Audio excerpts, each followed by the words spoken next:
Vamos a comenzar con nuestra reflexión de esta tardecita noche. Y pues como siempre esperando que la palabra pues no sean solamente versículos, ¿no? Que sea realmente una exhortación a nuestra vida y que nos pues haga reflexionar en lo que tengamos que cambiar. Y vamos a empezar con una pequeña historia de un hombre que se llamaba Jonás, pero no es el de la ballena, es otro Jonás.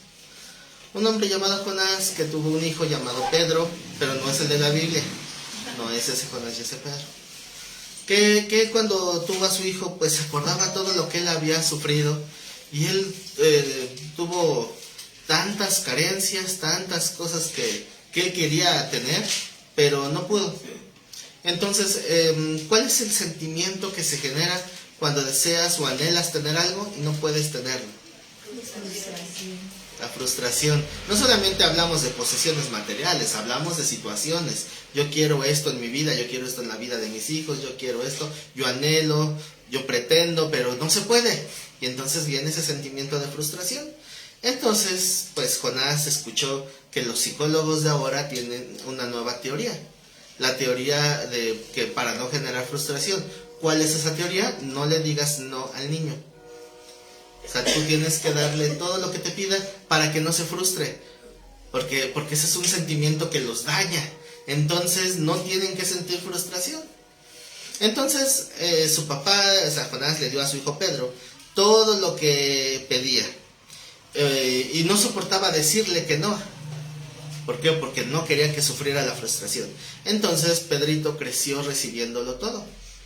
Tenía todo lo que anhelaba, todo lo que quería, todo. El papá veía cómo le hacía, pero se esforzaba para darle todo y jamás tener que decirle un no.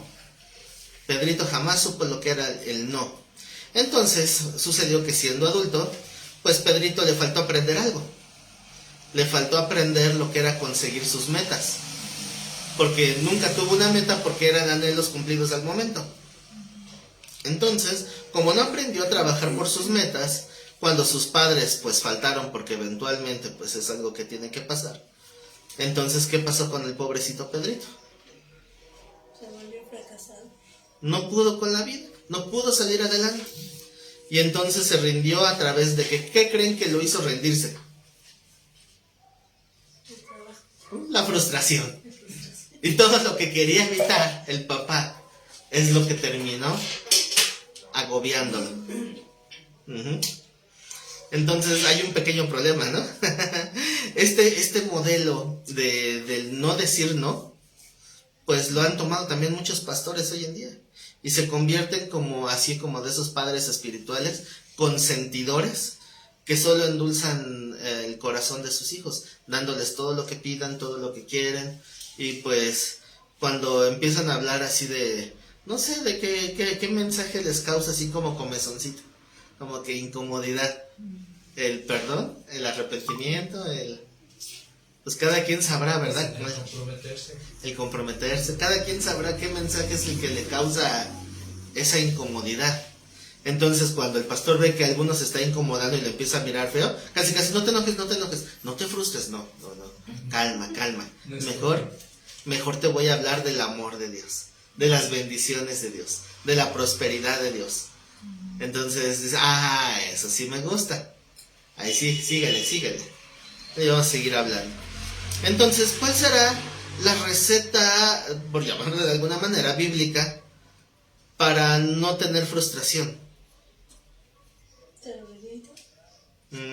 Pues no. Vamos a responder 3 preguntas ahorita con la Biblia. La primera es, ¿cómo evitar la frustración? Dejando las cargas en Dios. Así se evita. ¿Sí? Pues ¿qué creen que no? La respuesta bíblica es, ¿quién les dijo que Dios les va a quitar las frustraciones? Las frustraciones no son para evitarse. Las frustraciones son para enfrentarse. La segunda pregunta es, ¿cómo quitamos las frustraciones? ¿Cuál será la respuesta? ¿Cómo se quitan entonces las frustraciones? Usted ya dijo que enfrentándolas. ¿Enfrentándolas? Bueno, pero yo pensé que me iba a decir otra cosa. pero porque en sí está mal planteado, porque no se trata de quitar, se trata de superar, de vencer, porque eso va formando carácter. Entonces las frustraciones son una herramienta que también Dios permite para que seamos templados, para conseguir templanza, dicho de otra manera. Entonces no podemos ni evitarlas ni quitarlas, tenemos que superarlas.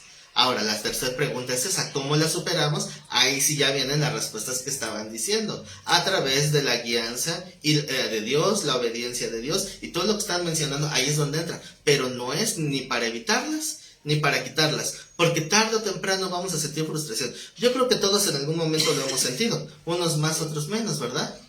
Yo siento frustración todos los domingos, y a veces los martes. La frustración la podemos sentir todos los días porque hay situaciones que van a escapar de nuestro control. A veces tenemos nuestros planes en la cabeza y pensamos que como ya lo planeé así es como se va a dar, o así es como van a resultar las cosas. Y hay veces que las cosas resultan tan diferentes de como las teníamos en la mente, que a veces dan ganas de tirar todo y decir, ya no juego. Es que fuiste a otra iglesia que decían visualiza. Sí, ¿cómo decía? Después de visualízalo era otra cosa, creo que era. Decláralo. Visualízalo, decláralo, decrétalo y hazlo tuyo. Algo así, era la doctrina. Obviamente no es así. Lo que tenemos que hacer es aprender a reconocer las circunstancias que no podemos cambiar y saber adaptarnos, pero sí cambiar lo que sí tengamos que cambiar. Como esta oración de la serenidad, ¿verdad? De Alcohólicos Anónimos. ¿Se acuerdan cómo va esa oración? Sí. Señor, dame, a ver si me acuerdo. Dame, ¿qué? Sabiduría. No, a ver, ¿se acuerdan cómo va? Se me fue. Yo no me la sé. Una vez la prediqué. Para cambiar lo que... No, para aceptar lo que no puedo cambiar. Ah, sí. Es que no me acuerdo qué es lo que se pide, ¿no? Pero es para aceptar lo que no puedo cambiar, cambiar lo que sí puedo cambiar, y sabiduría para reconocer la diferencia. Palabras más, palabras menos, pero es eso, ¿no? Muy buena oración, o sea, con mucha sabiduría. Vamos a buscar el texto de Proverbios 24:13.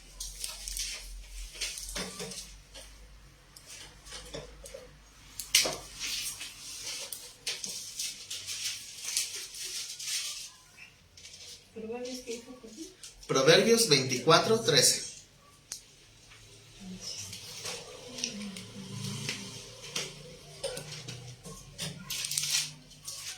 ¿Ya está? Ya. Proverbios 24:13 dice: come, hijo mío, de la miel, porque es buena, y el panal es dulce a tu paladar. Así será a tu alma el conocimiento de la sabiduría. Qué bonito, ¿no? Sí. Se oye muy... Como que dan ganas de escribirlo en una cartulina o ponerlo en un cuadro en tu casa, en tu comedor, arriba de tu sala, para que cuando lleguen tus visitas lean ese texto y digan, ah, qué padre, qué bonito, ¿no? Esto es palabra de Dios. Se come, hijo mío, de la miel, porque es buena, y del panal. ¿Han comido panal? Sí. Yo nada más, bueno, yo he comido de panal de abeja y panal de avispa. El de avispa se ve como cartón. Se ve pura grasa. No, sabía, pero así, a pura azúcar, pura mielecita. Pero se ve como cartón. Hagan de cuenta un cartón corrugado. Así se ve. Y así me dieron en un pueblo al que fui hace unos años. Porque estaba vacío el panal. O sea, lo vaciaron. Para quitarles la miel. Entonces agarraron el cacho de panal y se veía horrible porque no era del típico panal amarillito. Entonces dicen, no, es que esto se come así, se come junto con la comida, como si fuera la tortilla, le vas mordiendo al panal. Y era bien dulce. Cuando lo ponía yo en mi boca, hagan de cuenta como una oblea, se deshacía. Ay, se me antojó. Pero era dulce. Y es lo más rico que he probado de dulces, porque era totalmente natural. De la avispa. De la avispa. Yo pensaba que pues, solamente el de las abejitas típicas, ¿no? Que es el panal amarillito y eso. Pero no, estaba bien rico. Ahora, se me quitó el gusto cuando de repente entre los hexágonos que yo veía ahí, porque era hagan de cuenta un cartón con hexagonitos, le puse atención, ya había pequeñas bolitas, eran las larvas. Y dije, tiene larvas, dice, pues eso es lo dulce. Ya no quise seguir comiendo. Pero ¿qué tal te dieron la otra vez? Chapulines ahí. Ay, comí un montón de bichos sin saberlo. Experiencias que da la vida. Pero esa experiencia se me quedó bien marcada. Por ahí todavía tengo una foto de ese panal porque hasta le tomé la foto. En aquellos entonces todavía no estaban muy de moda las redes sociales, ya tiene muchos años de eso. Pero por ahí tengo mi foto del panalito. Si no lo hubiera compartido en el Facebook. Pero en aquellos entonces no había Facebook. Entonces, me trae mucho recuerdo cuando leo este texto, porque me acuerdo de lo delicioso que es y decía, es que se ve feo, pero quiero seguirlo probando. Entonces, si le quito las larvitas, dice, no, así, no, prefería aguantarme. Pero a veces tengo ese conflicto interno, yo quería probar más, ¿verdad? Y si vemos con esa comparativa de lo deleitable que es la palabra de Dios, pues entonces encontramos un anhelo, o sea, una razón para seguir buscando la sabiduría. Ahora, la sabiduría puede tener muchos matices, ¿verdad? Aquí estamos hablando obviamente de la sabiduría que viene de Dios, porque en el mundo hay mucha gente que puede hacerse llamar sabia, o que podemos reconocer cierta sabiduría. Aquí obviamente el texto está enfocado a una sabiduría muy particular, que es la de Dios. Y ahí encontramos el deleite. Pero hay algo interesante. ¿Qué versículo es ese? 13 y 14, ¿verdad? ¿Leímos? Sí. Pero fíjense qué pasa si pasamos al 16. Dice el 16, porque 7 veces cae el justo y se vuelve a levantar, o vuelve a levantarse, mas los impíos caerán en el mal. Como que fue un cambio muy brusco, ¿no? Entonces, este es el problema que causa tener versículos en la Biblia. Porque sabemos que la Biblia original no está dividida por capítulos y versículos, son textos continuos. Entonces se deben de leer así, como textos continuos. Si tú quieres poner los versículos 13 y 14 en un cuadro en tu comedor, pues tienes que poner completo, porque si no, no se tiene la idea completa. Es como ser selectivos nada más, escucho lo bonito y lo que no me gusta, eso no lo escucho. ¿Cuál es la parte que no nos gusta del versículo 16? ¿O todos les gusta del versículo 16? Uh-huh. ¿Quién es el que cae? ¿El justo o el impío? ¿Se dan cuenta? El texto dice que los dos, porque el justo cae 7 veces y el impío ya no se levanta. Pero los dos caen. Entonces ahí hay un problema, que tenemos que caer. El problema no es caerse, el problema es que te quieras levantar. Porque hay muchos que se caen y ya no se quieren levantar, porque tuvieron cualquier tropezón en su andar de la búsqueda de sabiduría. A veces nos falta sabiduría, y la falta de sabiduría produce caídas. Entonces eso es lo que ocasiona nuestros tropezones en esta vida, simple y sencillamente, falta de sabiduría. Porque a lo mejor el conocimiento lo tenemos, pero al momento de tomar decisiones, no tomamos decisiones con el cerebro, la tomamos con el corazón, y el corazón es engañoso. Por eso que dicen, es que yo sentía esto, y eso te ocasiona una caída.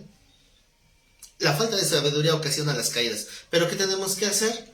Tener una mente bien equilibrada, bien balanceada, para que podamos discernir la sabiduría, y si te caes, bueno, te levantas. Pero antes de profundizar más en la interpretación del versículo 16, vamos a ver otros textos para ir complementando, porque hay una idea en el mundo. Hay una idea, bueno, no, ni siquiera es en el mundo, perdón, no. Es una idea que anda metida en las iglesias. No sé si alguna vez han escuchado la frase, si es de Dios, prosperará. ¿Verdad que sí la han escuchado? O prevalecer. Si es de Dios, prevalecerá. Vamos a Hechos 5:38.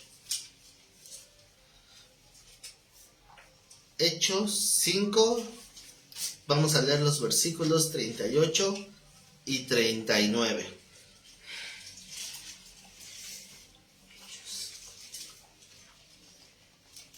¿Ya lo encontraron? Sí.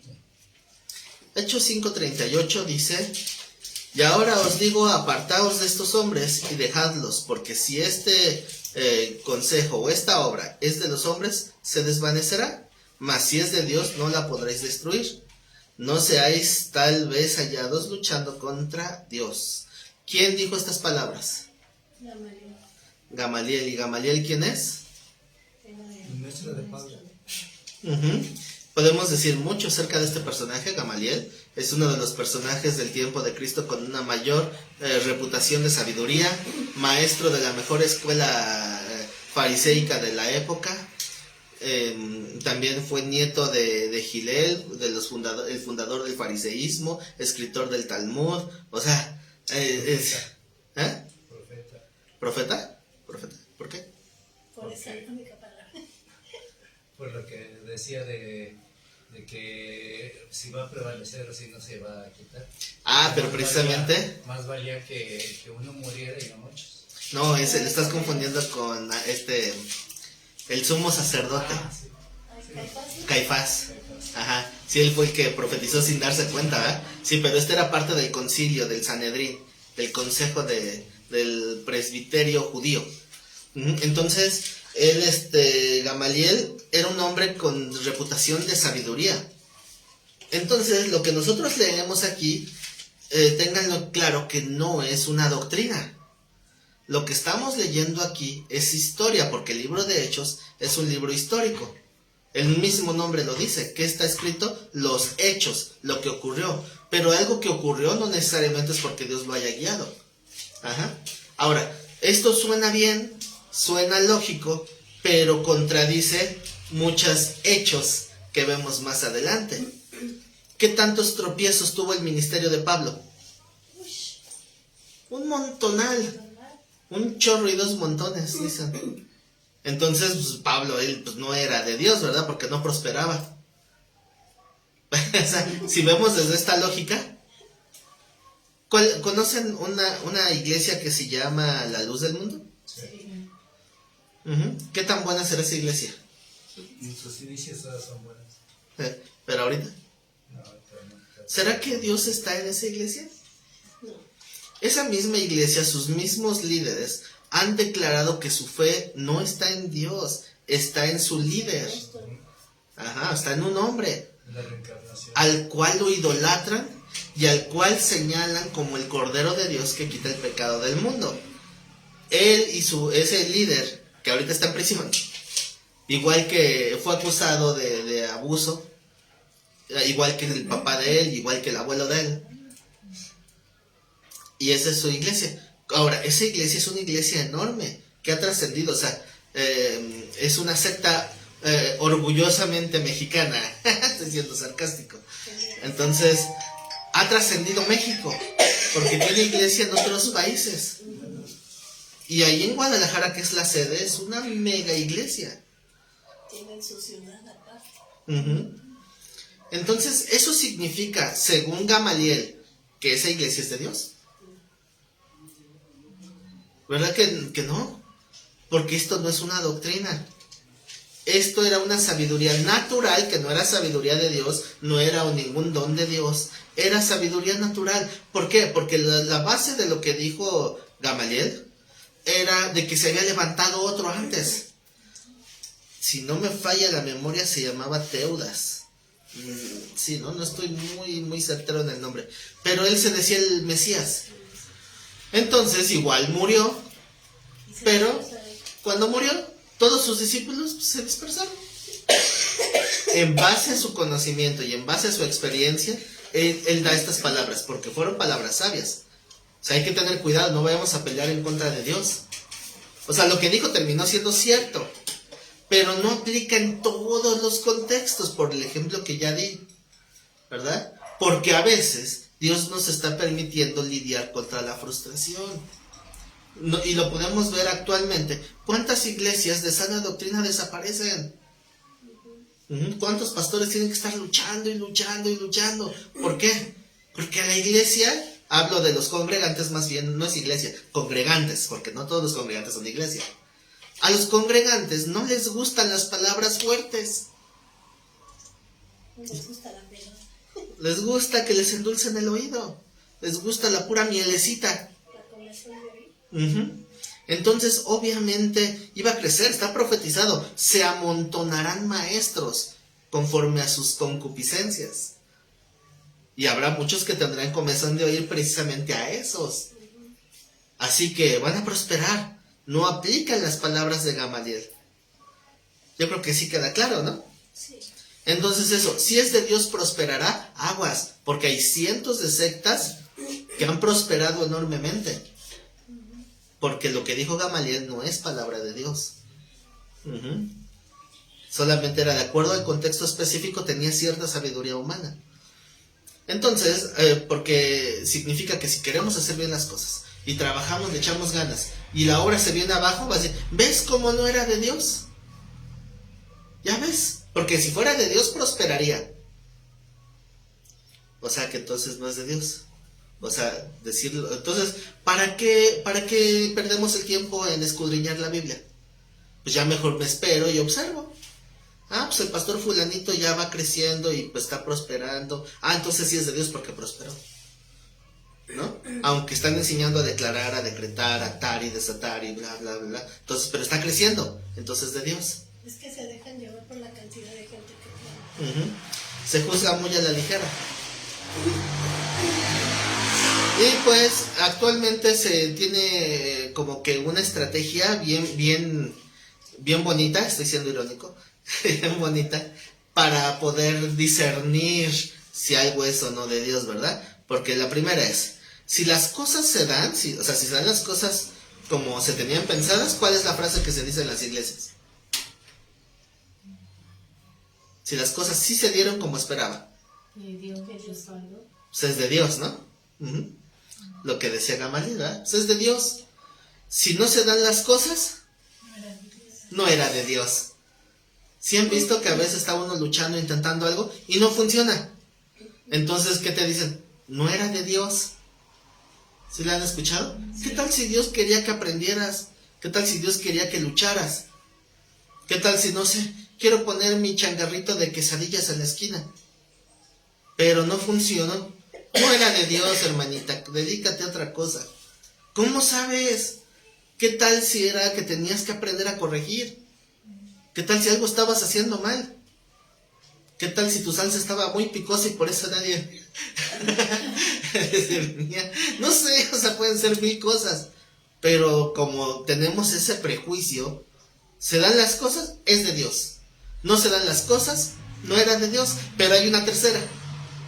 ¿Qué pasa si lo que quiero, creo que sí es de Dios? O sea, mi pensar, yo creo que es de Dios cierta situación, pero no se dio. Hay otra tercera opción. ¿Cuál es la otra respuesta? A ver si la tienen. Es que Dios está probando.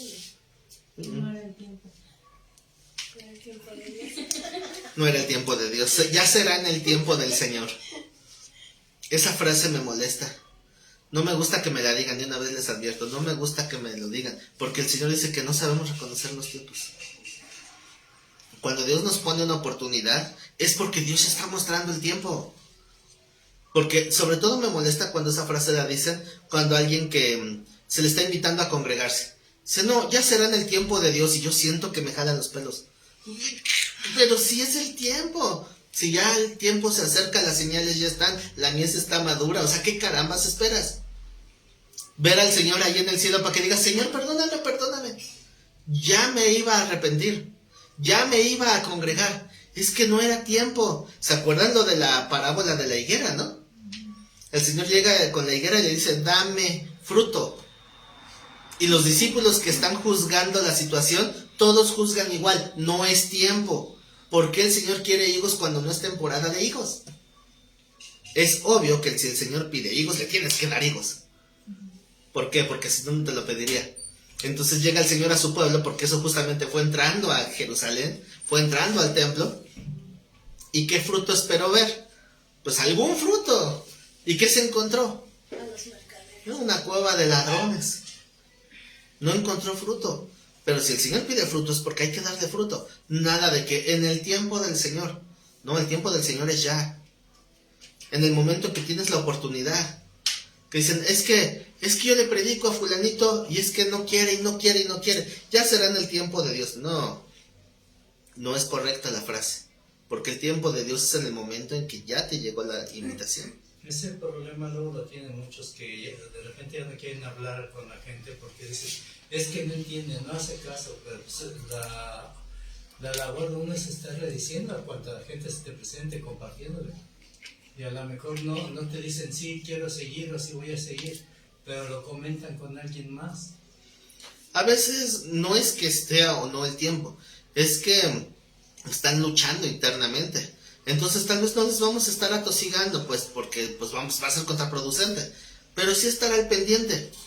Por ejemplo, cuando una persona que le predico y me dice que no quiere saber nada de Dios, ok, ahí estoy al pendiente de esa persona. Cuando esa persona de repente tiene un problema, ya sea de dinero, de salud o cualquier otra cosa, luego esa gente son las que se acercan.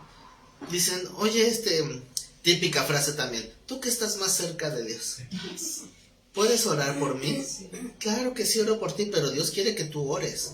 O sea, yo tengo que decirte lo que dice la Biblia al respecto de esta situación que tú estás viviendo, porque el Señor permite esta situación para invitarte, para que tú te acerques, para que tengas la confianza. Aprovecho que ya bajó la guardia. O le digo, o sea, no le digo que no voy a orar, obviamente sí voy a orar, pero exhortarle. Dios quiere que tú te acerques, que tú ores. Es que yo no sé orar, eso quería que me dijeras. Yo te voy a enseñar, si tú me lo permites, te voy a enseñar a orar. Y pues se puede acercar, ¿no? A veces algunos hasta que ya están en el hospital es cuando dicen, ay Dios mío, sí, ¿verdad? O sea, yo en mi mente estoy condenado, te está uno diciendo, pero no, tienes que esperar hasta estar en esta situación para voltear a ver a Dios. Eso es en mi mente. Pero realmente lo que le digo es, no te preocupes, Dios te está llamando, vamos a acercarnos a Dios. Te preguntan, ¿estará Dios en el hospital? Quién sabe si escucha ahí, ¿no? Bien, entonces, vamos a darle un poquito más de contexto a Proverbios 24, que es lo que empezamos leyendo, para ir complementando esta idea. Vamos a Proverbios 24:1.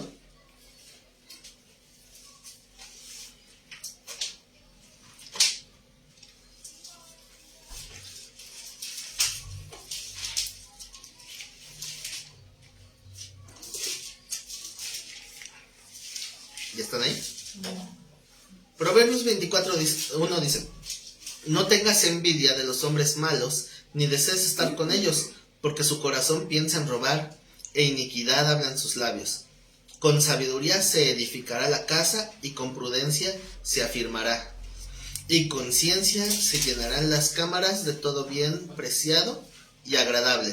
¿Cuál es el tema central en estos 4 versículos? Sabiduría. O sea, son aspectos que dan tener comunión con Dios. Primero, un tema que hemos hablado últimamente, no prestar atención en las cosas malas que hacen nosotros, que aparentemente les resultan, ¿no? ¿Por qué? Dice, porque su corazón piensa en robar, iniquidad habla en sus labios. Pero aquí hablamos de lo que resulta al buscar a Dios de corazón y tener una comunión con Él. Sabiduría para edificar la casa, prudencia para afirmar nuestra casa, ciencia, que ciencia es obviamente el conocimiento. ¿Cómo se adquiere el conocimiento? Estudiando. ¿Cómo se adquiere la sabiduría? Pidiéndosela a Dios y discerniendo, porque también, ¿verdad? Los que han alcanzado madurez es porque se han ejercitado en el discernimiento, eso dice la Escritura. Así que con el mismo conocimiento nos vamos ejercitando con sabiduría, y después ahora cuando viene la prueba de poner por obra lo que hemos aprendido, ahí es donde va a entrar la prudencia. ¿Qué es ser prudente? Hacer o hablar lo que tengas que hacer, cuando lo tengas que hacer y a cómo lo tengas que hacer. O sea, eso es ser prudente. Es hacer las cosas bien en el tiempo y forma correctos. Entonces, así es como se va a edificar nuestra vida espiritual. Pero vamos ahora a brincarnos al versículo 13, así es como empieza este capítulo. Ahora vamos al versículo 13, que es donde empezamos, ¿no? Entonces, en todo este contexto sigue hablando desde el versículo 4 hasta el versículo 13, esos mismos puntos de seguir edificándonos en nuestra comunión con Dios, hasta que el 13 dice, come, hijo mío, de la miel, porque es buena, y el panal es dulce a tu paladar, así será a tu alma el conocimiento de la sabiduría. Si la hallares, tendrás recompensa, y al fin tu esperanza no será cortada. oh impío, no aceches la tienda del justo, no saquees su cámara, porque 7 veces el justo. porque 7 veces cae el justo. Entonces, ahora, cuando leemos el contexto nos dice otro pequeño detalle. ¿Qué ocasionó la caída del justo? Desear la falta de sabiduría. No, De discernimiento. no, Desear estar con ellos. no. Se les pasó ese detallito, Envidia. ¿no? También les habla desde el principio de eso, pero sí lo dice el 15. Aquí, el versículo 15, cuando dice, oh impío, ¿a quién le está hablando? No digan yo, ¿verdad? Aquí no, ¿verdad? Al impío, ¿qué es un impío? Que no se de lo malo. El que no pía. El contrario del piadoso, ¿verdad? Obviamente. Ujú. Entonces, el impío es el que está haciendo lo malo delante de Dios. Y aquí el versículo 15 va para aquel. Oh impío, no aceches la tienda del justo, no saquees su cámara, porque 7 veces cae el justo. Entonces, ¿por qué vino la caída del justo?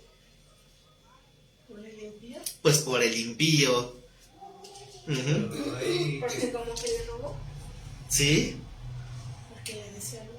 Porque lo acechó y saqueó su casa. ese no que hay que estar atento en el acecho primero para que no pueda ser saqueado. Ajá.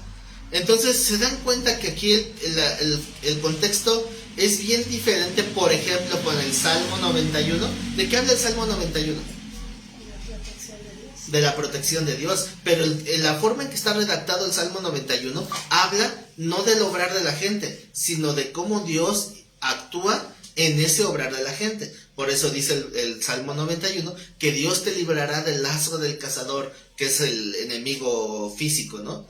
De la peste destructora, que es la enfermedad. Dice de terror nocturno, que son espíritus. O sea, habla de todas las áreas de acechanza del cristiano, pero el Salmo 91 no habla de cómo yo actúe o de cómo actúen los malos. No, ahí está hablando de cómo Dios actúa en ese proceso. Pero este Proverbios 24 no habla de lo que Dios va a hacer, habla de lo que hace el impío y por lo tanto está implícito que es algo que Dios permite, o sea, algo que Dios no va a intervenir. Entonces, yo creo que Dios me puede cuidar de las acechanzas del impío, sí puede, pero a lo mejor no lo va a querer hacer, porque a lo mejor es una forma en que tú vas a enseñarte a levantarte. Ajá, a lo mejor es la forma en que Dios te va a enseñar para que pueda, o sea, va a decir, va a tirar a mi hijo, pero como yo sé que la caída no es muy dura, lo voy a dejar que se caiga, para que aprenda de la caída y se vuelva a levantar. Ajá. Entonces, bueno, yo así lo vi con mi hijo, por ejemplo, cuando empezó a caminar y así apenas daba 2-3 pasitos y se quería lanzar a correr.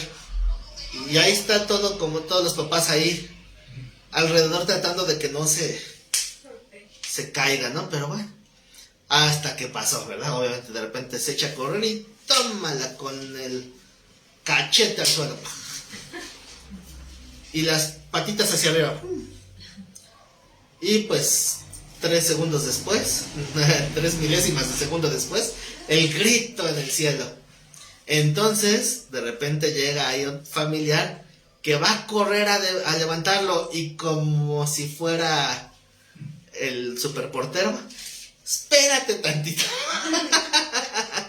No, ¿cómo no? Pero está, no, déjalo que se levante. Y me dijeron hasta de lo que me iba a morir. Pero ¿cómo crees que lo vas a dejar? ¿Qué no sientes feo de verlo ahí? Pues sí siento feo de verlo ahí, pero le digo, levántate hijo, ven, mira, aquí está mi mano, yo te ayudo.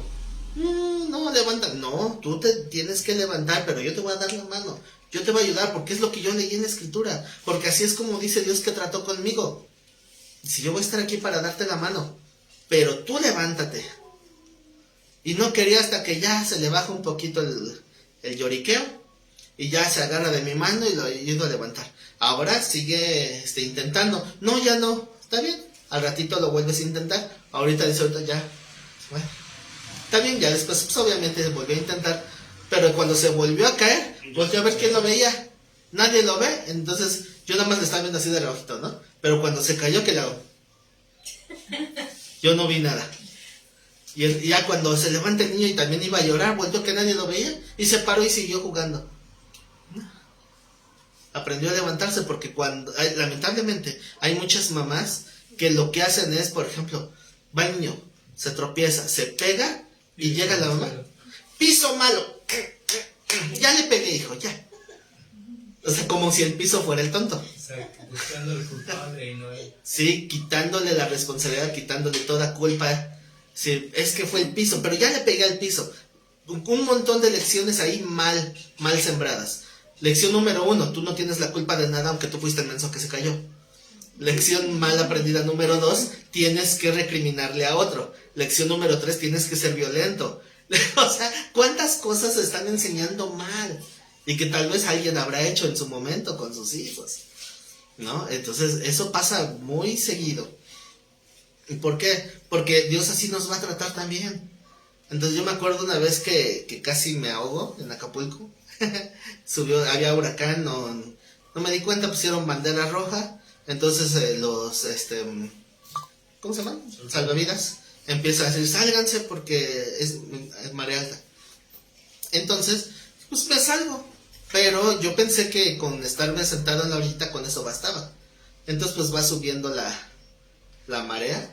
Y sentado yo en la orillita me daba el agua así en los pies hasta que llega una olota, así que me jala así. Y como subió muy rápido, se deslavó así en la orilla por dentro del mar.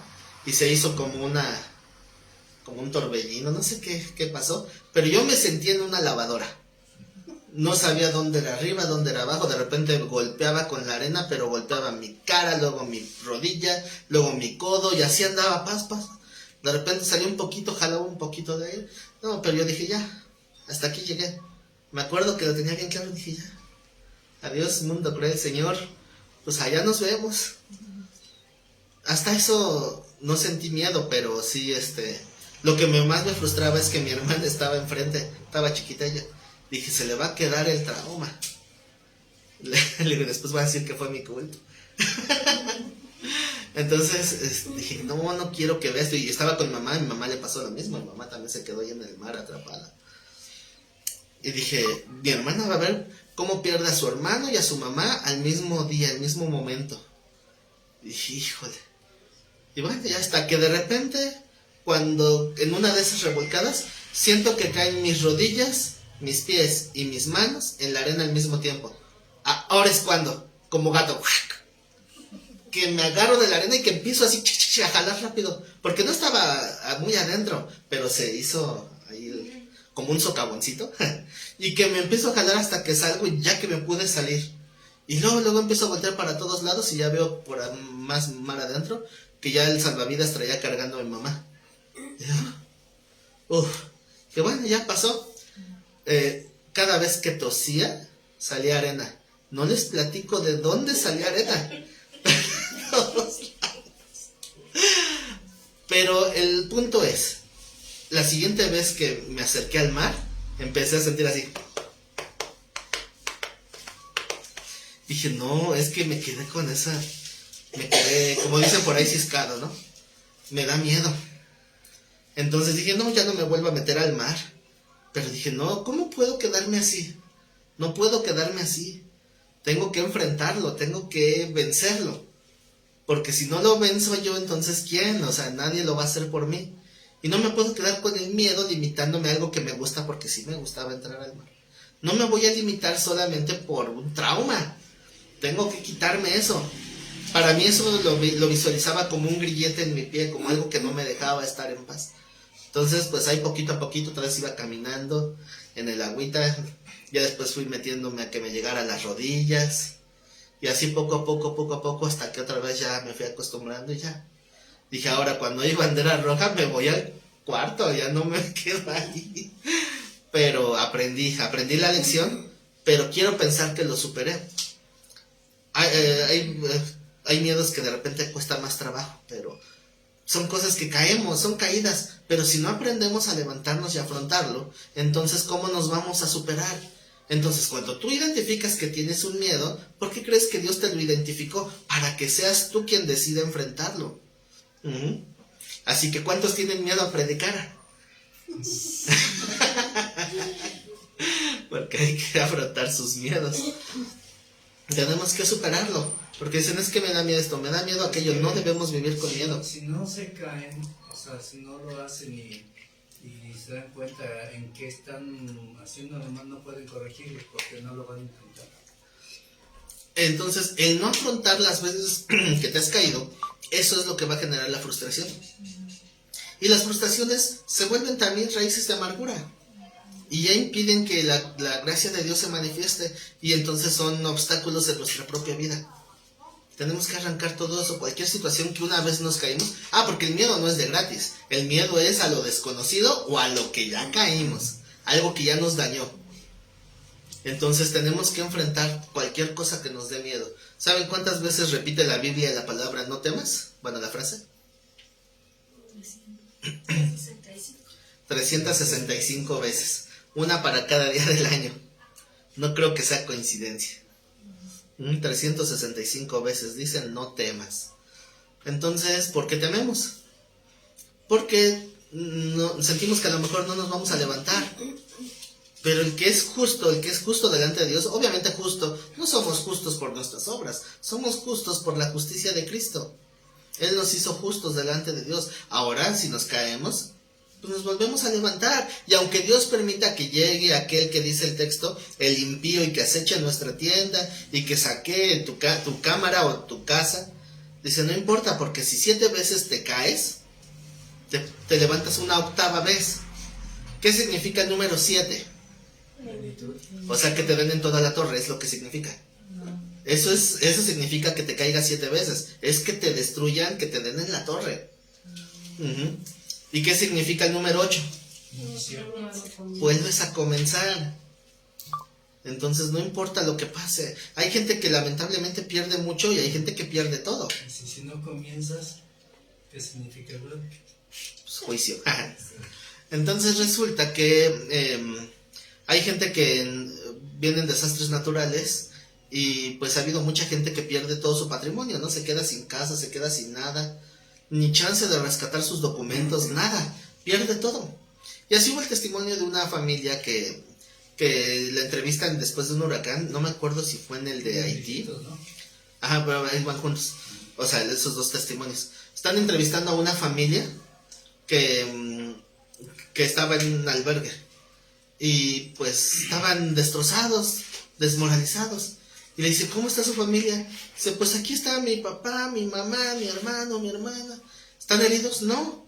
Entonces, ¿por qué están tan desmoralizados? Es que lo perdimos todo. Y hay una incongruencia. Tu familia está completa, no tiene ni un rasguño, pero están totalmente desesperanzados y con mucha frustración. Porque dicen, ¿para qué trabajar tantos años para hacerse de una casa para que después llegue el huracán y se la lleve? Entonces, esos mismos reporteros van al lugar del desastre, está todo ahí tirado, y encuentran a una pareja de ancianitos. En Haití. Fuera de Haití, sí. Y empiezan y estaban ahí los ancianitos ahí moviendo los escombros a ver qué encontraban de su casa, y pues conmovió a los reporteros, y se acercaron a hablarles. Y les preguntan, pero cuando se acercan les llama la atención que los ven riéndose. Dice, no, pues la bendición del Alzheimer, ¿no? O sea, porque ya se les olvida, ¿no? O sea, ya han de estar mal, decían, porque pues, ¿cómo riéndose? Entonces los entrevistaron. Les dijeron, ¿cómo han enfrentado esta desgracia? Entonces dice, estamos bien. Dice, ¿y su casa? Pues quedó esto nomás, ese escombro. Dice, ¿y por qué por qué se ven tan bien? Dice, si ya no tienen dónde dormir. Dice, ¿qué no hay albergues? Sí, entonces. Dice, mire, mi esposa ya tiene tanta edad, yo también. Y mírela, no le pasó nada. Y a mí tampoco. No es suficiente motivo para estar agradecidos con Dios. O sea, estamos bien. Entonces estaban más centrados que aquellos familia que era más joven, que era más fuerte, que eran más en cantidad y que también estaban bien, pero llorando porque perdieron lo material. Cuando lo material es lo más insignificante delante de Dios. Tan es así que que nunca vimos a Cristo yendo ahí ¿cómo se llama? A la tienda de los pagos chiquitos, a ver, voy a sacar en pagos. No, nunca se vio que comprara nada, porque ¿qué es lo que le dijo a sus discípulos? No, sígueme. Dice, pero no tengo dónde recostar la cabeza, ¿eh? ¿Sí me quieres seguir? Y otro dijo, no, pues déjame primero, voy y entierro a mi padre y luego te sigo. Bueno, el Señor Jesús nunca puso ningún tipo de atención en nada material, jamás predicó sobre nada material. Y cuando predicaba sobre eso era para decir, la vida del hombre no consiste en la abundancia de bienes que posea. Entonces, ¿qué importa si alguien viene y nos destroza todo lo material? No importa, Dios sabe hasta dónde podemos soportar. Pregúntenle a Job, ¿cómo le fue? No solamente fue lo material, fueron sus hijos. Dios mandó juicio sobre sus hijos. Y después lo restituyó. Claro que obviamente hay dolor, claro que va a haber tiempo de llorar, pero no para quedarse llorando toda la vida. Hay que enfrentar la frustración y levantarse una vez más. Dice en el versículo que hemos estado leyendo, el 16, 7 veces cae el justo, es decir, puede caer hasta la plenitud de la desgracia, pero se va a volver a levantar. ¿Saben por qué el justo se levanta? Pues porque tiene a Dios. Dice, más los impíos caerán en el mar, es decir, en el mal, creo que lo dije mal. Se hunden en la desgracia. Se hunden en la desgracia, también está bien traducido. Quiere decir que se rinden. Y por eso hay mucha gente que era de la iglesia, tal vez conozcan ciertos testimonios, cada quien en su experiencia que hayan tenido. Van a conocer, o puede ser que conozcan a alguien que tal vez se congregaba, que tal vez sabía mucha Biblia, que tal vez servía en la iglesia, y que tal vez ahora está totalmente alejado y hasta envilecido, que ya no busca a Dios, que tal vez ahora blasfema. Decimos, ¿por qué? ¿Por qué era porque no era un justo? Era alguien que se hacía pasar por alguien justificado, pero era un religioso. Cuando vino la prueba, no la pasó. Y se entregó al mal, y el Señor dice que lo va a permitir, para que sea evidenciado quién sí es y quién no es. Ahora, cuando viene esa prueba, pues no todos tenemos el mismo volumen de prueba. Dios sabe, ¿verdad?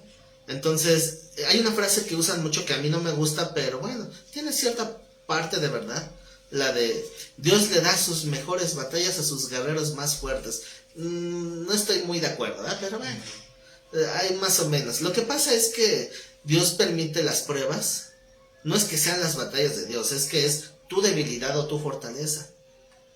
Dependiendo de la capacidad de cada quien. Sí, es lo que dice el Señor. Junto con la prueba viene la salida, y no dará una prueba más fuerte que la que puedas resistir. La otra vez escuché a un predicador que decía, es que es mentira, porque Dios sí te da cosas más fuertes de las que puedes resistir. Sí, yo lo entiendo que sí, porque obviamente si te da algo más fuerte de lo que puedes resistir, dice Pablo que te gloríes más en tu debilidad, porque entonces Dios va a actuar por ti. O sea, queremos el milagro todos, pero nadie quiere pelear hasta el límite de su fuerza. Y justo en el límite de nuestra capacidad es donde entran los milagros. Si Dios me hace el milagro es porque yo no podía hacer nada más. Entonces no me voy a frustrar porque Dios me está salvando. Y si Dios no me está salvando con un milagro, ¿qué significa? Que todavía podemos seguir. Que todavía puedo, que Dios me está fortaleciendo para ello. Entonces no me voy a frustrar, simplemente lo tengo que enfrentar y superarlo. Porque las pruebas donde Dios no interfiere es porque obviamente yo sí puedo soportarlas. Entonces a veces decimos, ¿por qué fulanito perdió un brazo? ¿Por qué fulanito perdió un pie? La pregunta no es por qué lo perdió, la pregunta es por qué tú no, por qué tú estás completo, por qué a ti Dios no te está poniendo ese nivel de prueba. Pues porque te pones a llorar. Yo le digo, Señor, acuérdate que yo soy débil. Esa es mi oración, acuérdate que yo no aguanto mucho. Si me pones una prueba de esas lloro. Y a lo mejor ya no me voy a poder levantar. Pues Señor, acuérdate que soy débil. Y bueno, yo creo que Dios me tiene misericordia, porque las pruebas que me ha puesto considero que no se comparan ni tantito con testimonios que he escuchado, que han perdido mucho más. Y parece que a unos les llueve sobre mojado. Porque Dios tiene que tratar diferentes áreas. Porque es que voy saliendo de una cuando ya estoy en otra. Y se sienten Job. Las noticias malas no llegan solas.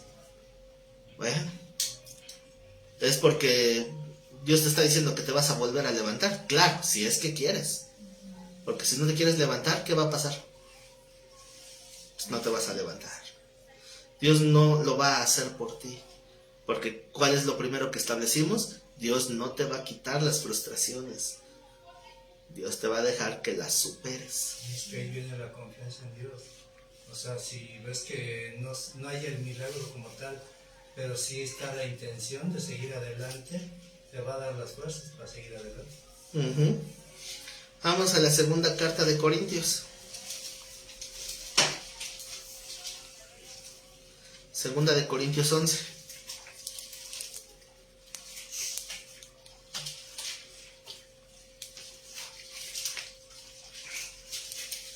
Una de las batallas que más tuvo Pablo dentro de la iglesia era el tener que defender su llamado de Dios, porque la gente lo juzgaba y había muchos falsos maestros que atacaban la doctrina de Pablo, pero la manera más fácil de atacarlo era diciendo que Pablo no era apóstol porque él no estuvo con los 12 del principio. Y seguido Pablo estaba viéndose en la necesidad de confrontar. Dice 2 de Corintios 11:1: ojalá me toleraseis un poco de locura. Sí, toleradme. ¿En qué tono está hablando? Una admiración. Frustración. Es frustración, o sea, este texto habla de frustración de Pablo, ¿eh? Según la perspectiva de algunos supuestos maestros actuales, Pablo no era de Dios, o por lo menos no tenía la revelación que hoy tenemos, así dicen algunos, lo cual se me hace bien absurdo. Entonces dice Pablo: ojalá y me tolerasen un poco de locura. Sí, toleradme, porque os celo con celo de Dios, pues os he desposado con un solo esposo, para presentaros como una virgen pura a Cristo. O sea, es decir, el cuidado que ha tenido por la iglesia, ¿verdad? Pero temo que como la serpiente con su astucia engañó a Eva, vuestros sentidos sean de alguna manera extraviados de la sincera fidelidad a Cristo. ¿Cómo explicamos esto? ¿Qué es ser extraviados los sentidos de la sincera fidelidad? ¿Cuáles son los sentidos? Vista, tacto, Sí, lo que veo, lo que oigo, lo que siento. Entonces llega Pablo y le dice: ¿quieres la bendición de Dios? Sométete y sé obediente. Y llega el apóstol Abel, ¿se acuerdan, no? Del apóstol Abel, Abel Zebú. Y les dice: no, ustedes tienen que sentir la gloria de Dios, tienen que orar para que Dios les llene, y van a sentir. No es de sentir, es de creer y obedecer. Pero ¿y si yo pongo las manos en ti? Vas a ser lleno. Entonces ahí está orando y se quita el saco y los electrocuta a todos. Y otro lanza el Kamehameha. Y así. Hay videos ahí de sobra en internet.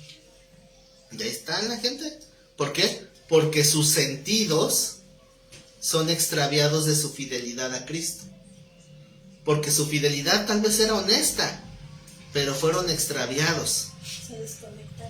Se desconectaron de Cristo. Se conectaron a lo sensorial, a los sentidos, al corazón engañoso. Es que cuando me puso la mano encima sentí re bonito. Sentía como un fuego a veces. Ahorita ayer vi un video de un pastor que les pone un chipote chillón, ¿no lo has visto? No, ese no. Ese no lo he visto. Tiene el poder del chipote chillón. Con el chipote chillón vamos a poner la unción del chapulín colorado. Válgame Dios. Ya me dio curiosidad, al rato lo busco. Salen varios de los malos pastores. Ese sí no lo he visto. Y he visto un montón de esos videos, pero ese no me ha tocado verlo. Entonces dice: así como con esa astucia que la serpiente engañó a Eva, así llegan con argumentos engañosos y los hacen que se dejen llevar por los sentidos.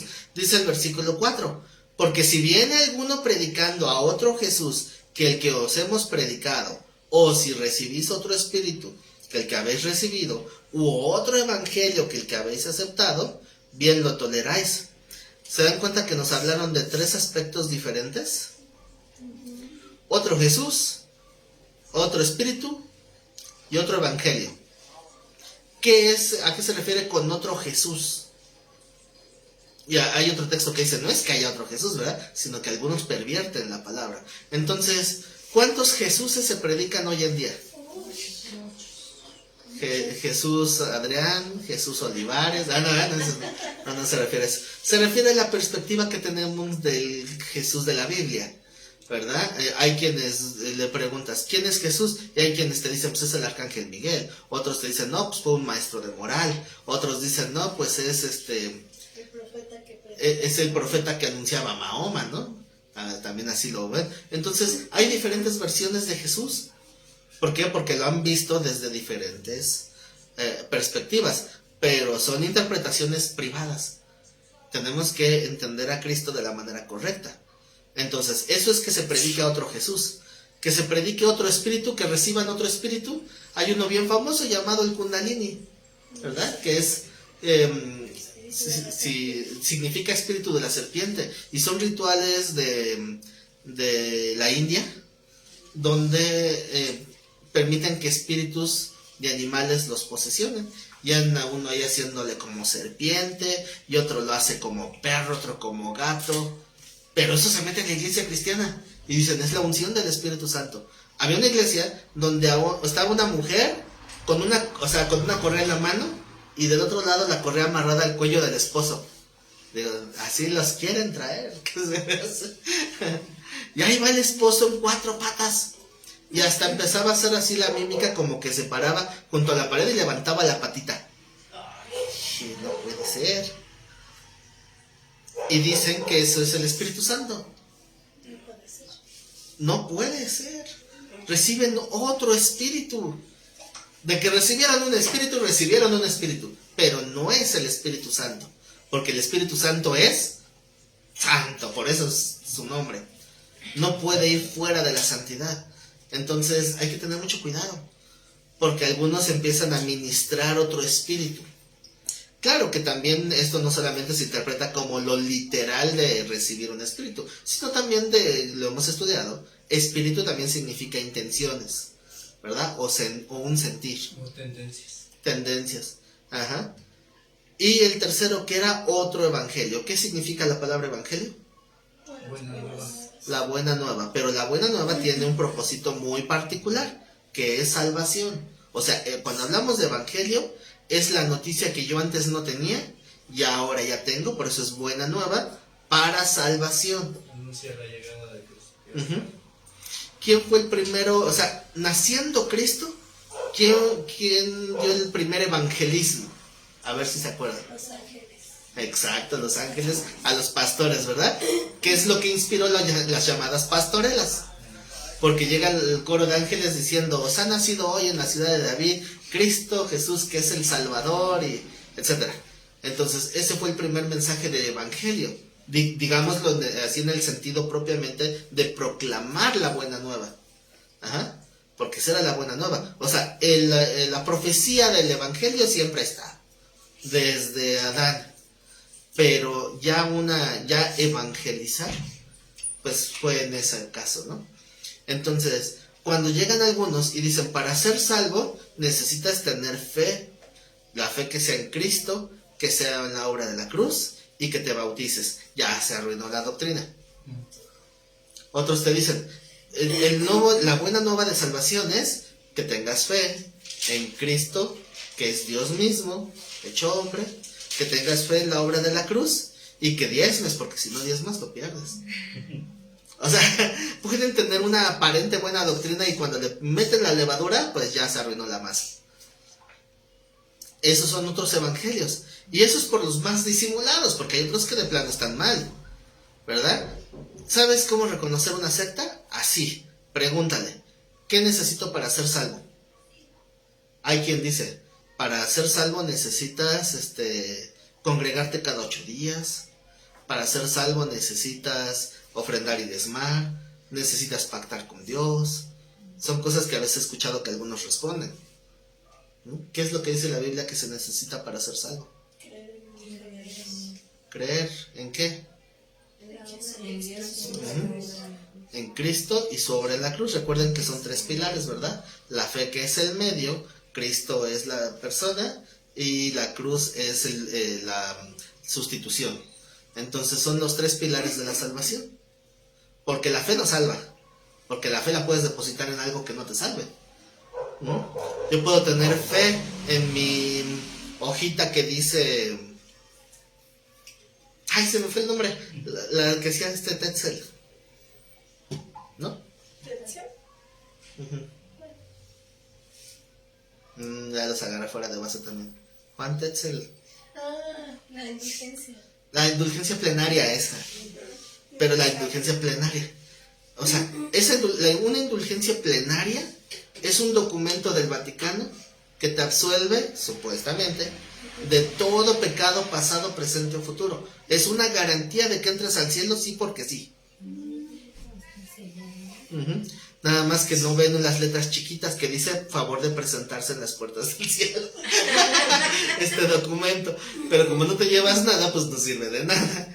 Pero ya hablando en serio, sí se tiene esa doctrina de que ese papel te puede salvar. Entonces resulta que no, ¿verdad? Así que ese es un evangelio diferente, un evangelio que nos salva. Yo si creyera ya estaría yo salva. Uh-huh. Tengo un montón de indulgencias acumuladas. Oh, A los 8 años yo ya supuestamente era salva. Casi santo. De hecho sí me trataron en la iglesia como santa. ¿No? Ya hay que tener ahí hay que prepararle su altarcito. Llego acá y me dicen eso. ¿Cuándo es tu cumpleaños? Para llevarte unas velas. Ahí vamos a poner su altarcito. Así nos decían las señoras era un ¿cómo se llama? Una confederación que donde estaba escrita mi abuela íbamos a congresos y eventos en la basílica y en la catedral cada 8 días y demás. Y cada que íbamos supuestamente se nos acumulaba una indulgencia. Y en la especial cuando llegaba ¿cómo se llama? El cardenal, era la indulgencia plenaria. Pero era estar ahí todo el día, desde las 7 de la mañana hasta las 7 de la noche. Pero vale la pena, pues por el documento, ¿no? Que es plenario. Entonces, bueno, pues son las ideas. A ver. ¿Se lo dieron por escrito? Sí, sí. A mí no me dieron nada. Oh, no. No, entonces le engañaron. Peor, ¿no? Yo no sabía que tenía que darme algo. Es que tiene que ser por escrito. Hay una iglesia por ahí en la Ciudad de México, en la calle de Brasil, que antes seguido pasaba por ahí. Y en esa iglesia seguido ponían, no sé si todavía lo hagan, pero en aquellos años que seguido pasaba, por ahí. ¿El Cristo Negro? No he visto. ¿No he visto? No, es ahí por Santo Domingo. No sé. Sí, es el Pero en la calle de Brasil. Hay una iglesia ahí donde seguido ponían un letrero, como diciendo, aprovecha promoción, algo así se me figuraba. Dice, el Santísimo está expuesto, indulgencias plenarias. Como que aprovecha porque sacaron el Santísimo. El Santísimo es una estatuilla que es de un sol. Igual el madero y Isabel la Católica. Y tiene lo de la comunión. La hostia en medio. Y tiene la astilla de la cruz de Cristo. Entonces así es como se logran las supuestas indulgencias plenarias. Entonces, eso es algo que se ha manejado desde muchos años, ¿no? Tendrá fácil unos 1000 años eso, que se ha manejado.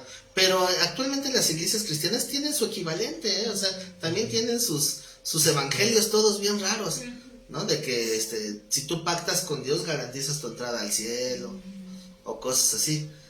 Pues obviamente eso no va a funcionar. Y sin embargo, como dice aquí el texto, también a veces se les tolera. Dice, aceptan otro evangelio y los toleran. Dice, regresando al texto, en el versículo 5. Antes de avanzar, ahorita me estaba acordando, para lo del museo que estamos armando, otra pieza que encontré para el museo es un certificado de la Sociedad de Jerusalén, otorgando indulgencia plenaria a una familia por todas sus generaciones. ¿En serio? Lo voy a exponer en el museo. Y cuando lo vi, iba pasando ahí entre las chácharas y veo el cuadro y me llama la atención. Dije, a ver, ¿qué es eso? Y que lo agarro y que lo empiezo a leer. Dije, wow, no le puedo borrar y poner mi nombre. Enmarcado. Y me dice, no, pues aunque sea que uses el marco. Ah, sí, yo ya se lo compré por unos cuantos pesos. Pero pues ya basta para el museo también porque se me hace bien interesante.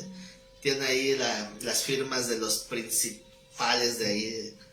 Pero es una sociedad de Jerusalén. Está interesante. ¿Eres católica? Sí, claro. Sí, con tinte católico. Por las dudas, si alguien tiene problemas, acérquese a mí. Mi hijo es pastor, mis sobrinos son obispos de los Testigos de Jehová, mi compadre es también obispo de allá de... ¿Cómo se llaman? Estos mormones. O sea, por alguna entran, o sea, Sí, hay palanca, dice. Hay palancas por todos lados. Bueno, ya ustedes hacen O caso. sea que ya tiene su salvación garantizada. Bueno, ¿y qué dice Pablo cuando dicen esto? Y pienso que no he sido inferior a aquellos grandes apóstoles, ¿verdad? Obviamente sí se entiende que aquellos grandes apóstoles es una expresión irónica porque está hablando de los fraudulentos. Ajá, es ironía. Dice, pues, aunque sea tosco en la palabra, ¿qué es ser tosco en la palabra? Sí, hablaba muy fuerte. Hablar golpeado, ¿no? O sea, Era hablar. muy prudente, ¿no? Que digamos. Sí, hablaba de una manera tosca, de una manera efusiva, un tanto agresiva. Tal vez no cuidaba mucho el léxico, pero obviamente hablaba lo correcto, ¿verdad? Por eso dice, aunque sea tosco en la palabra, o sea, hablo de golpe, no lo soy en el conocimiento. Ajá. ¿Qué quiere decir? O sea, lo que habla es certero, porque está respaldado en la escritura, aunque tal vez la manera de hablar no sea la más bonita. Y pues bueno, eso es lo que uno tiene que discernir, porque también he visto predicadores que hablan con una elocuencia y con una técnica así de expositor, o ¿cómo se le llama? De los que hacen declamación, no sé, se me va la onda. Oratoria. Ajá, o sea, con muchos dotes de oratoria, usan las palabras correctas, el tono correcto, y cuando los escucho digo, yo quiero hablar así. Sí, Pero no las mismas palabras, pero con esa elocuencia, con esa... que hasta para escucharlos la gente se deleita en la forma en que hablan las personas. Como político, ¿no? Ajá, como político. Entonces hay una modulación de voz, o sea, hay una, en lo que es la homilética, se enseña que uno tiene que exponer la palabra usando modulación de voz. Saber cuándo subir el tono, cuándo bajar el tono, para no hablar en un mismo tono, todo igual, porque se empiezan a dormir y después... Entonces yo lo intento, pero a veces no se me da. O sea, yo simplemente cuando expongo, como ahorita, yo simplemente me visualizo como que quiero platicarles lo que Dios me dijo. Esa es mi manera de sentirlo, ¿no? O sea, de pensarlo. Yo quiero exponerlo así, les estoy platicando lo que Dios me habló cuando me puse a estudiar la palabra y quiero que Dios les hable. Esa es la manera. Obviamente manejo puntos de la homilética, pero no soy un experto en homilética. Aunque conozca la teoría, pero no me gusta aplicarla también. Tienes que hablar como el pastor Iguala, que agarró el púlpito. Y yo, Y es que a veces cuando moderan mucho la voz también se oyen muy hipócritas. Sí. a veces. No, Sí, hay porque... gente que tiene un don de captar, de que capta tu atención y estás... Yo creo que los que se oyen así hipócritas es porque no tienen una buena técnica, o simplemente quieren... bueno, hay gente que sí se evidencia que lo único que quiere es caer bien, ¿no? Nada más. Pero pues sí hablan con sus voces así muy elocuentes y suben. Es que también si no suben la voz en el momento que es el verdadero mensaje, se pierde. Uh-huh.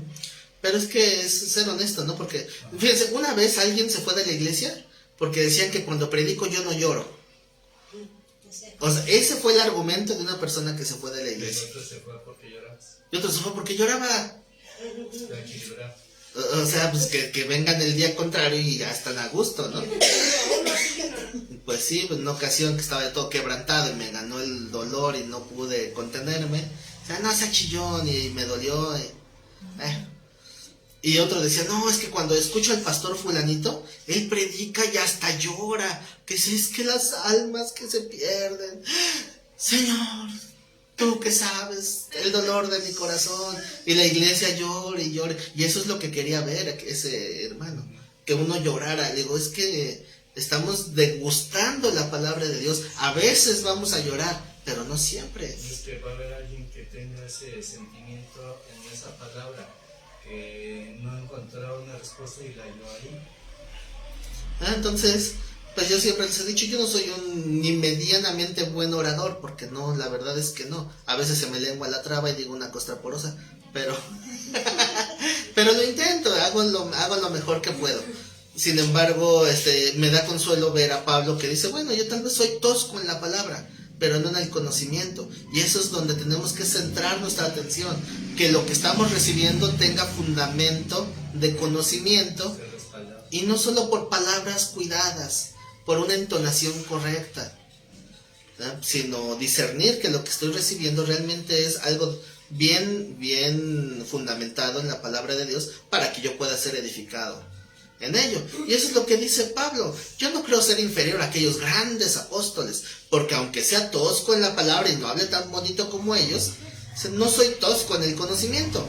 En todo y por todo os lo hemos demostrado. O sea, no está hablando palabras al aire. Es decir, les hemos dado un estudio y tenemos la demostración de la doctrina que se les ha sembrado.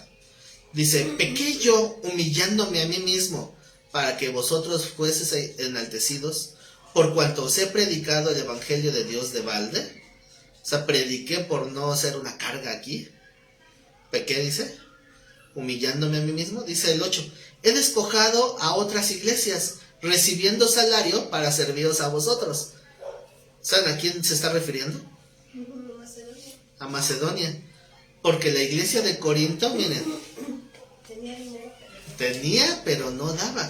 Entre el año 50 y 54 hubo una sequía tremenda. Y la economía mundial de aquel entonces se vino un desplome terrible.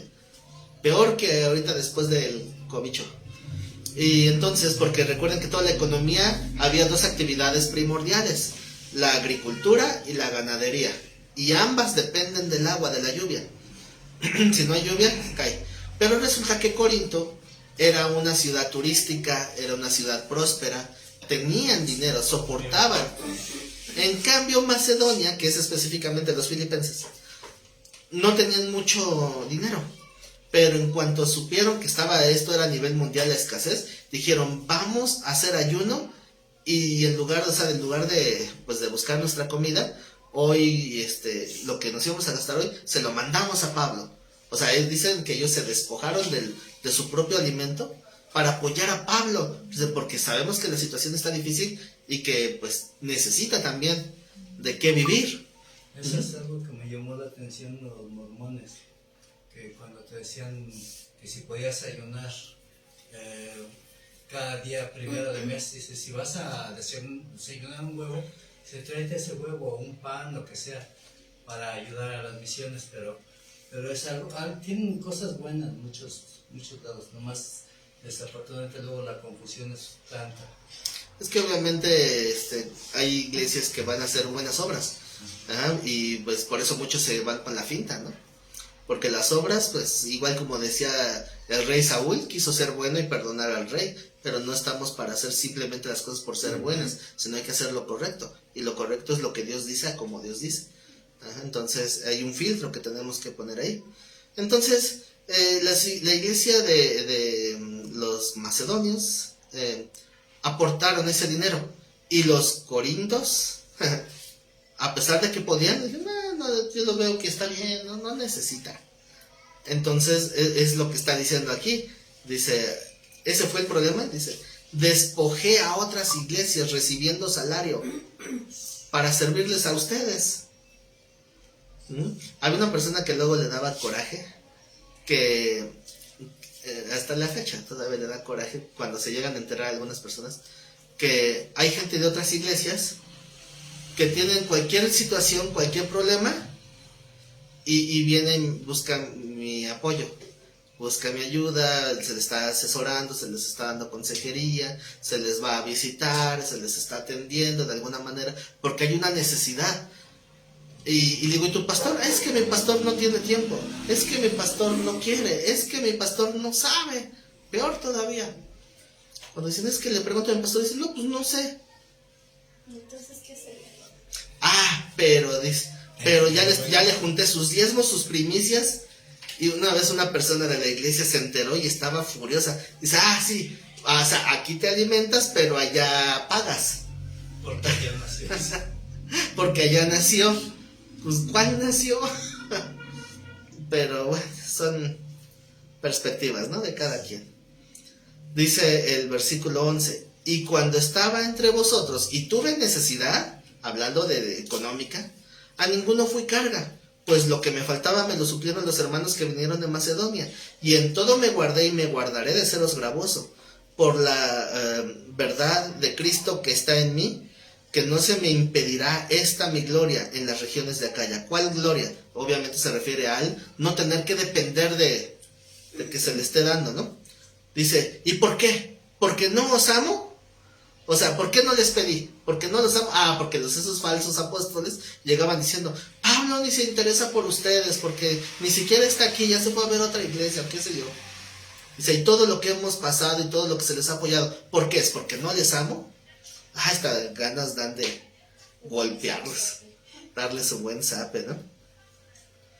Dice, porque no os amo, Dios lo sabe, mas lo que hago lo haré aún, para quitar la ocasión a aquellos que la desean, o sea, de encontrar un pretexto, a fin de que en aquello en que se glorían, sean hallados semejantes a nosotros.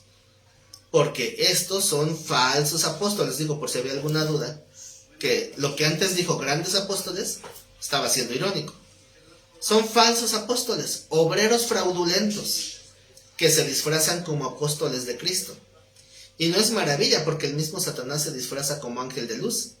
Así que no es extraño si también sus ministros se disfrazan como ministros de justicia, cuyo fin será conforme a sus obras. Otra vez les digo, que nadie me tenga por loco, o de otra manera recíbanme como a loco, para que yo también me gloríe un poquito.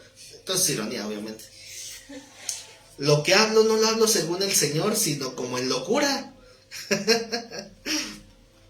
¿Qué sentir detectan aquí en Pablo? Frustración. No es frustración, es frustrante decir estamos sirviendo y trabajando, dando todo por la iglesia, ni siquiera se les impone carga, ni siquiera se les presiona nada, para que, pues, ¿por qué? Porque no les amo, o sea, Dios lo sabe. Pero aquellos grandes apóstoles, esta es la frustración de Pablo. Si podemos ver todo cómo Pablo empieza a defenderse de todo lo que ha dejado, pero no echa mano de todo lo que era su currículum. Si otros tienen que gloriarse en la carne, yo más. Pero ahí está la iglesia que no veía ese sentir de Pablo. Entonces, todo esto, ¿por qué lo hablamos?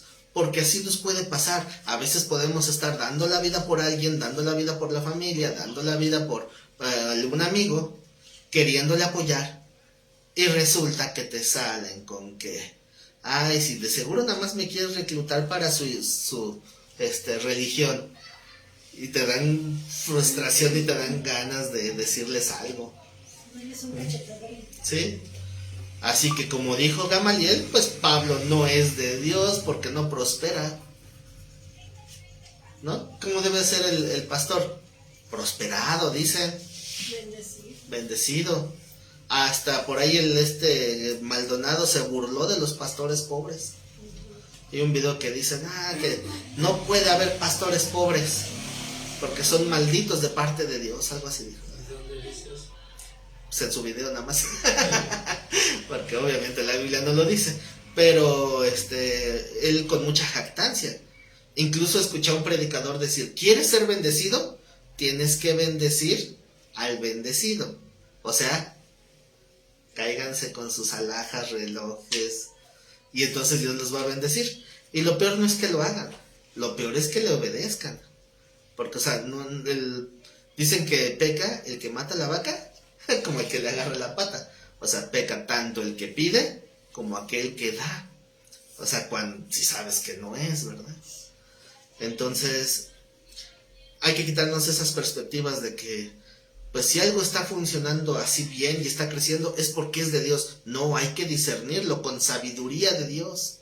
Porque algo que funcione no necesariamente es de Dios. Y si algo no funciona, no quiere decir que no sea de Dios.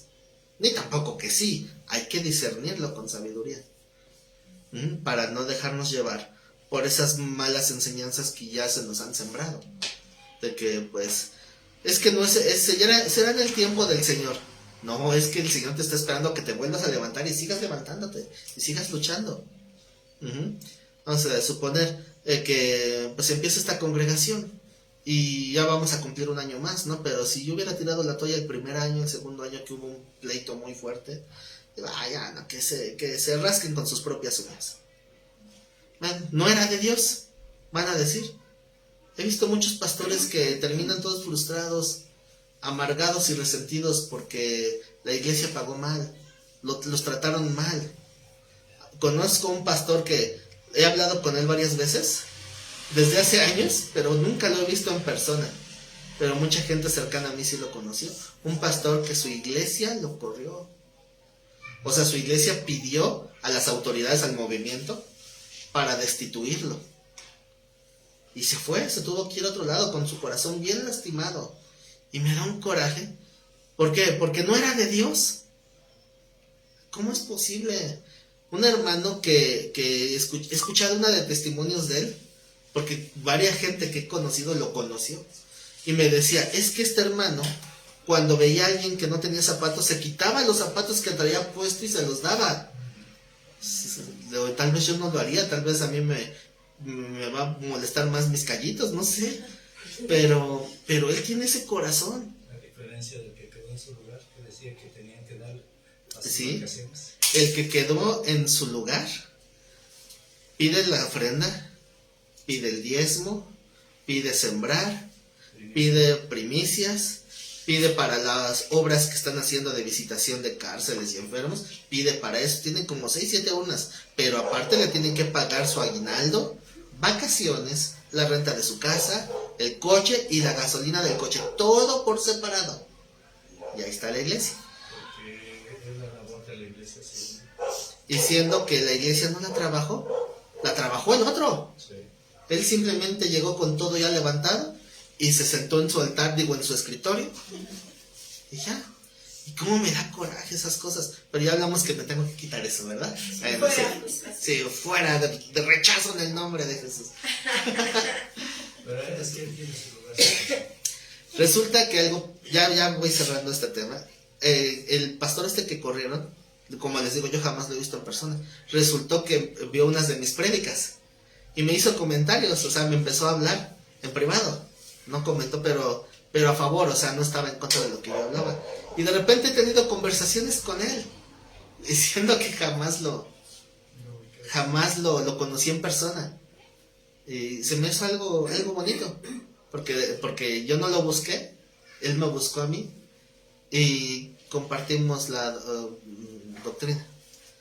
Entonces, bueno, o sea que si compartimos doctrina, ya lo corrieron. Bueno, quiero pensar que la iglesia es diferente. Entonces, conclusión, las frustraciones no las vamos a quitar, ¿verdad? ¿O sí? ¿Las podemos evadir? No. Entonces, ¿qué hay que hacer? Superarlas. Pero porque ¿saben qué pasa con una frustración que no se supera? Se hace amargura y nos contamina. Así que así como estamos sentaditos, vamos a orar, vamos a inclinar nuestro rostro. Mi amado Padre, sabemos, mi Dios, que tu palabra nos ayuda a discernir nuestros tiempos. Solamente tú, Señor, sabes las razones por las cuales permites prueba, aflicción. Te pido, mi Dios, que tú sigas dándonos discernimiento, que nos des sabiduría. Permítenos, mi Dios, ser llenos de tu palabra, pero de tal manera que podamos vivir tu palabra. Tal vez a veces nos pueda faltar la elocuencia para hablar, pero sabemos, mi Dios, que si hablamos tu palabra, esa palabra da fruto. Necesitamos, Señor, de tu misericordia, porque, pues, dice tu apóstol Pablo que a veces el querer hacer el bien está en nosotros, mas no el hacerlo, porque hallamos una debilidad en nuestra carne, en nuestro cuerpo. que nos lleva cautivos al pecado.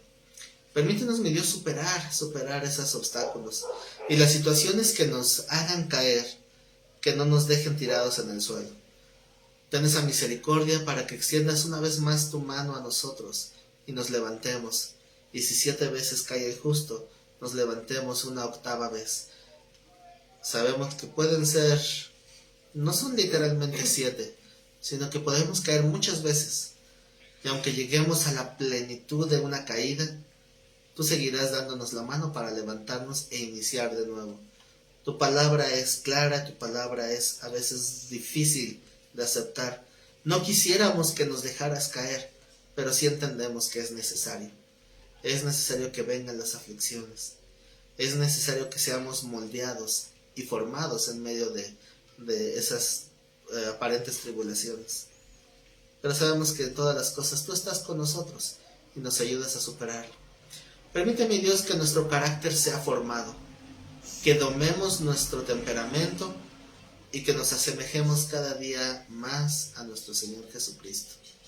Danos esa oportunidad de seguir conociéndote y de seguir cambiando, de seguir moldeando nuestra vida en cada momento y en cada oportunidad para que puedas tú ser glorificado con nuestros cambios de conducta. Te lo pedimos en el nombre de mi Señor Jesucristo. Amén. Terminamos esta reflexión. Despido a mis hermanos que están en línea. Gracias por seguir la transmisión. Y pues estén al pendiente del sábado para la siguiente clase de Geografía Bíblica y Neumatología. Y si Dios nos presta vida, ahí estaremos.